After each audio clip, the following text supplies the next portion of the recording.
Welcome guys. আজ আমরা এই ভিডিওটা একটু বাংলায় করব, কারণ হচ্ছে এই কাকার যে বিরিয়ানি, এটা আমাদের কলকাতাতেই রয়েছে, দমদমের কাছে। অনেকেই দেখেছো ইউটিউবে ভিডিও, কাকা এখন খুব ফেমাস। আর আমিও গেছিলাম, আমি 3বার নিয়েছি কাকার থেকে এই বিরিয়ানি। মাত্র 40 টাকায় চিকেন বিরিয়ানি দেয়, তোমরা সবাই জানো। আর চিকেন চাপ মাত্র 25 টাকা।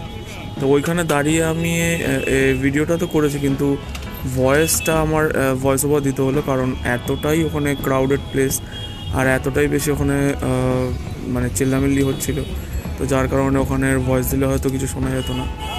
তো রিভিউ দিচ্ছি। রিভিউ মানে এটা সবাই তো দেখেছে, এটার ওখানকার কিছু মানে লোকাল ইয়েদের কথাও আমি বলবো, যে ওখানকার কি প্রবলেম আছে আর অ্যাকচুয়ালি কি বিরিয়ানিটার মানে লোকে এত কেন পছন্দ করছে সেই ব্যাপারে। তো বলা যাক, স্টার্ট করা যাক। আর নতুন করে কিছু ইয়ে নেই, তোমরা সবাই সব কিছুই জানো। আচ্ছা, তোমাদের লোকেশনটা আরেকবার বলে দিই। এটা হচ্ছে ঠিক দমদম।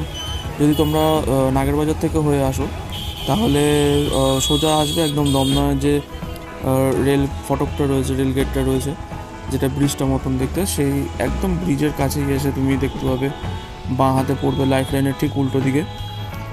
আর খুবই ইজি লোকেশন, খুব একটা কঠিন নয়। তবে এখনও জোম্যাটো, সুইগি বা অথবা গুগলে তুমি পাবে না। গুগলে যদি তুমি দাও, তাহলে এই লাইফ লাইনটা মারবে, তাহলে এই লাইফ লাইনের হিসাবে তুমি আসতে পারবে। আচ্ছা, কোয়ান্টিটি নিয়ে বলা যায়, এখানে কোয়ান্টিটি যেরকম আমরা সবাই বিরিয়ানিতে পছন্দ করি, একটা নর্মাল লোক সব মানে খেয়ে এটা পেট ভরে যাবে যতটা কোয়ান্টিটি দেয়, তোমরা দেখতেই পাচ্ছ। আর মাংসের পিস হিসাবে বলা যেতে পারে, আমরা নর্মালি যেটা বাড়িতে খেয়ে থাকি, মানে নর্মালি যদি আমরা বাড়িতে চিকেন নিয়ে আসি, তো সেই ধরনের যে পিস হয় এক একটা মোটামুটি 60-70 গ্রামের হয়, সেই ধরনেরই পিস এগুলো থাকে এক একটাতে। ইভেন চিকেন চাপেও সেম, চিকেন চাপটাও সুন্দরই, খেতে খারাপ না। আর বিরিয়ানিটার মধ্যে সব ব্যালেন্স আছে, তুমি সব রকমই পাবে। তেলও আছে, যারা একটু ড্রাই পছন্দ করে যদি ওপরটা নাও। এটা আমার যে বিরিয়ানিটা, এটা একটু তলার বিরিয়ানি ছিল, মানে তলের দিকটা, তাই এটা একটু বেশি তেল তেল দেখাচ্ছে। আর যদি তোমরা ড্রাই দিকটা নিতে চাও, তাহলে একটু তোমরা তাড়াতাড়ি গিয়ে ওপরের দিকটা নিতে পারবে। আর চিকেন চাপটা যদি বলি, চিকেন চাপের মাংসটাও খুব ভালো ছিল, সফট। বিরিয়ানির মাংসও খুব সফট ছিল এবং টেস্ট ওয়াইজ গুড আমি বলবো। নর্মালি 70-80 টাকার যে বিরিয়ানিগুলো আমরা খেয়ে থাকি, তার থেকে তো অনেকাংশেই ভালো। আর খেয়ে এরকম মনে হবে না যে খুব অতিরিক্ত বেশি হেভি কিছু খেয়ে নিলাম। এটা খুবই লাইট বিরিয়ানি, খুবই লাইট বলবো না, মানে লাইট বিরিয়ানির মধ্যে পড়ে। আর খুব হেভি বিরিয়ানির মধ্যে একদমই পড়ে না, বেশি আতর, জল ইত্যাদি এসব কিছুই দেওয়া নেই। ঠিক আছে, বিরিয়ানির একটা খুব ভালো একটা ফ্লেভার, গন্ধ রয়েছে এর মধ্যে। আর টেস্ট ওয়াইজ তো খুবই ভালো, মানে তোমরা যারা খাওনি তারা খেয়ে একবার দেখতেই পারো। ঠিক আছে। আচ্ছা, এবার আমি বলবো ওখানকার কিছু প্রবলেম। যেরকম কাকা অনেকটা সময়, যদি তুমি একটু মানে কাকা দোকান খোলে হচ্ছে ওই ধরো 1:30 থেকে দেওয়া শুরু করে, তার আগে তোমাকে কুপন কাটাতে হয়। ওখানে একজন রয়েছেন, তার কাছে গিয়ে তোমাকে পয়সা দিয়ে দিতে হবে, তোমার রিকোয়ারমেন্ট বলে দিতে হবে যে তুমি কতটা কী নিতে চাও, কটা বিরিয়ানি, কটা চিকেন চাপ ইত্যাদি। আর সেই হিসাবে সে তোমাকে একটি বিল বানিয়ে দেবে এবং তারপরে তোমাকে বিলের নাম্বার অনুযায়ী তোমাকে দেওয়া হবে। তো এটা হচ্ছে নিয়ম আর কি।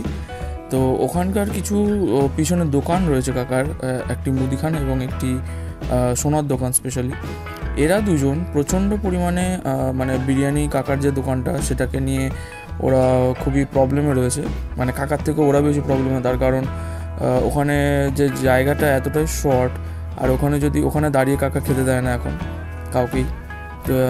কাকার যে নতুন ফ্রাইড রাইসের দোকানটা হয়েছে একটু আগিয়ে, সেখানে গিয়ে কাকা সবাইকে বলে খেতে, ওখানে দাঁড়িয়ে খাওয়ার জন্য কোনো রকম পারমিশন দেয় না কাকা।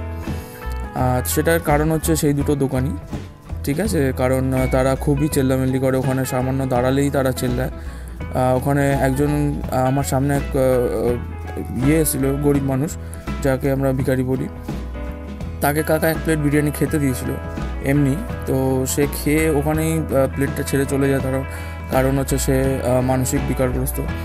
সে যতটা খেতে পেরেছিল খেয়ে সে রেখে চলে গেছিলো। আমি তার ভিডিওটা করতে পারিনি, আমি দেখছিলাম।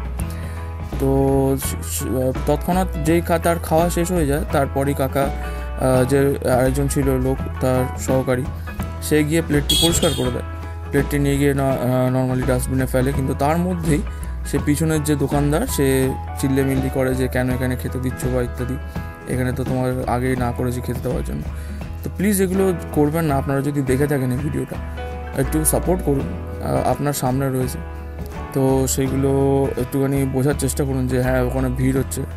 তো সেই কোঅপারেটিভ যদি না করেন তাহলে এই ধরনের জিনিসগুলো করা খুবই মানে প্রবলেমেটিক আর কি। তো কাকা বিরিয়ানি দেওয়ার থেকে বেশি এখন ওখানে পিপল ম্যানেজমেন্টের উপর বেশি জোর দেয়, ঠিক আছে। তো যার কারণে হয়তো বিরিয়ানিটা দিতে লেটও হয় অনেকটা। তুমি যদি যাও ওখানে মিনিমাম 1 ঘন্টা তোমাকে ওয়েট করতেই হবে দুপুরবেলা। তো সেই ধরনের এখন ভিড় হচ্ছে এখন ওখানে, ঠিক আছে। তো এটা ছিল একটা মানে বড় প্রবলেম এখন কাকার কাছে। এখন একটা এই বিষয়টা বললাম কারণ এটা মনে হয় আমার এটা তো বলার দরকার ছিল। এখন কাকাও সেটা মানে বারবার ভিডিওটাতে আমি সাউন্ডটা দেবো, বলবে যে দেখবে যে ওরা বলবে দোকান বন্ধ হয়ে যাবে, আপ লোগ চাতে हैं कि ये দোকান বন্ধ হয়ে যায়, কারণ ওরা সেই ধরনের থ্রেট দিয়ে রেখেছে আর কি, ঠিক আছে। তো ঠিক আছে, এইটুকুনি ভিডিওটা, আর কিছু না। সবাই মিলে এটা লাইক শেয়ার সাবস্ক্রাইব করো। Thank you for watching, by.